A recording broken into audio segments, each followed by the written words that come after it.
మా పుట్టాడికి డోలీ కట్టామండి, గుడ్డతో జోలి కట్టాము పూసలలాగా. అందుకని నిద్రపోయాడు.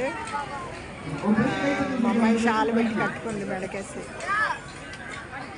ఖాళీ స్టాల్లో కూర్చున్నారు మా వాడు, మా మనవాడు అన్నం కూడా తినేసాడు పెద్దోడు. చూడండి ఇవన్నీ కీ చైన్లు.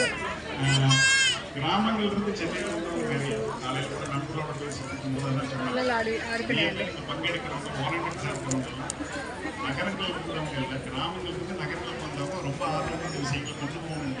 ஆனால் அவங்க பின்னணி ஏன்னா நல்ல காற்று, நல்ல தண்ணி, நல்ல சூழலில் வாழ்ந்து ஏதோ ஒரு காரணமாக அது விழுப்புதான்.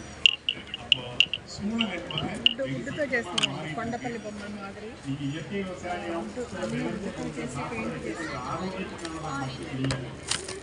ஒட்டுமொத்த புவிக்கோளத்தோட ஆரோக்கியமானது என்பதை நீங்கள் நிரூபிக்கணும். இன்னைக்கு இந்த ஒட்டுமொத்த